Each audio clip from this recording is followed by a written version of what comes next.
Hi, we are from Group 20 and the title that we get is Telemetry Wearable Patch. So we choose glucose monitoring system as our medical device. My name is Nur Alia. Now I'm going to present Chapter 1 for introduction part. So the first one is overview of risk management. This one is to ensure patient safety and device effectiveness. The second one is objective of case study. This one is to focus on safety, risk mitigation and clinical value.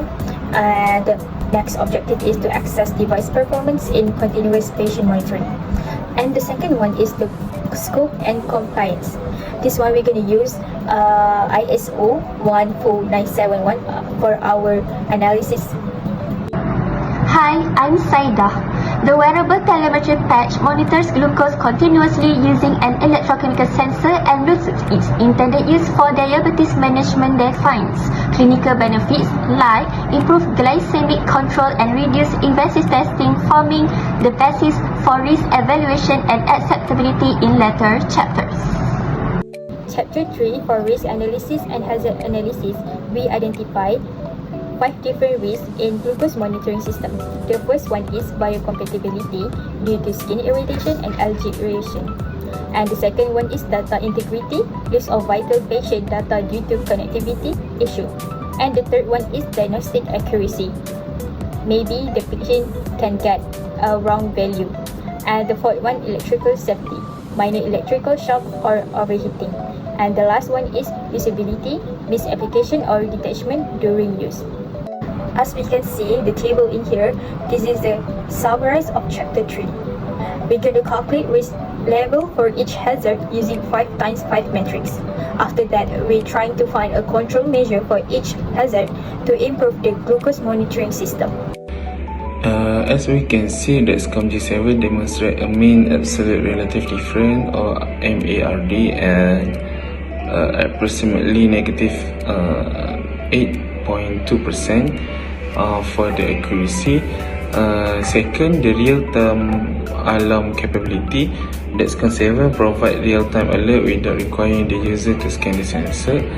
Number 3 is warm-up time. The SCORM-G7 has a warm-up time of about 30 minutes and Libre 2 requires around 60 minutes, so that the shorter warm-up time means the G7 reduce any data gaps and minimize residual rates during sensor initialization.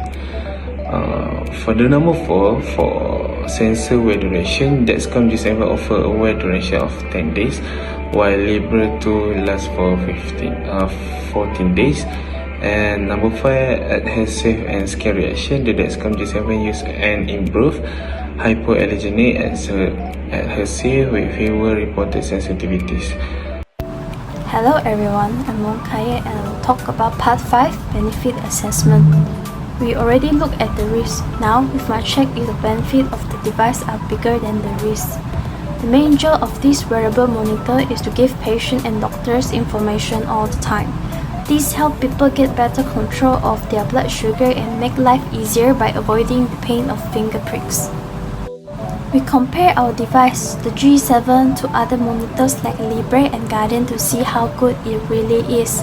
Even though some others can be worn for longer, up to 14 or 15 days, the G7 wins on key safety and speed features. The G7 is the fastest to start working. It only needs 30 minutes to warm up. This means less time where the patient have no data, which is safer. It is easily connected with the insulin pump. This means it can be part of an automated system which helps keep sugar level very stable. These 2 points show why G7 gives a stronger benefit for serious diabetes management. Now, let's look at the actual number to prove the benefit.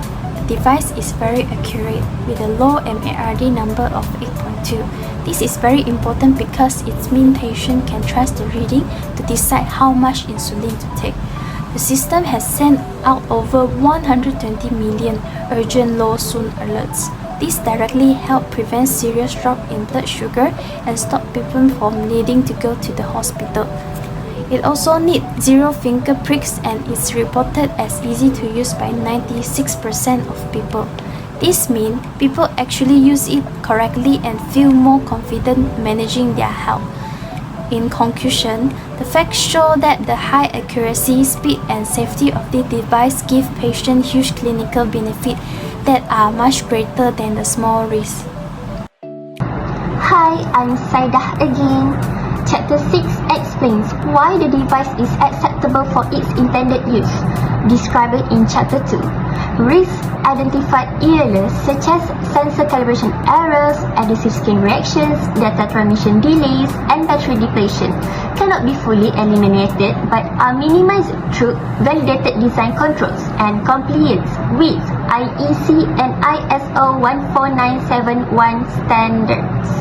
Linking to Chapter 5, the benefits for diabetes patient accurate glycemic control, fewer finger prick tests, reliable data for clinical decisions, and long-term trend analysis far outweigh these residual risks. Therefore, for the intended user group, the device meets ethical and safety requirements, making it justified and acceptable for clinical application when risk controls are maintained throughout its life cycle. For Chapter 7, which determination of overall risk acceptability, in this section we explain why the Dexcom G7 continuous glucose monitoring system is classified as a Class C medical device. The Dexcom G7 is categorized as a Class C device because it's designed to monitor vital physiological parameter, which is blood glucose. For many patients, especially those with diabetes relying on insulin therapy, rapid change in glucose level can pose immediate and serious health risks. Because of this potential for immediate harm, the Dexcom G7 falls under a higher risk category. This aligns with the regulatory rule that device used to monitor or manage vital physiological function, especially one that's guide treatment decision, that must be classified appropriately to ensure stricter control, greater reliability, and higher standard of safety. I will present Chapter 8, Post-Market Monitoring and Continuous Improvement. Glucose monitoring system continue to be reviewed after manufacturing to ensure safety and performance. First, the post-market surveillance plans outlines how the glucose monitoring system monitors real-world performance to quickly detect any issues. First, the system collects user and clinician feedback, including complaints such as sensor failures, accuracy concerns, and usability issues. Second, it reviews this information to identify any new or previously unknown risks as required by ISO 14971-2019. Third, the device performance such as its accuracy, MARD, monitored to maintain safety and essential performance in line with IEC 60601 Part 1. Lastly, software behavior is continuously reviewed to detect errors that may affect safety following IEC 62304, such as the past issues where the system had to quickly fix mixed sensor fail alerts. In the feedback and corrective action process, any issue found through monitoring are addressed through the CAPA system. First, when user reports problems such as skin irritation, broken sensor wires, or accuracy concern, the glucose monitoring system provides troubleshooting support and may offer replacement.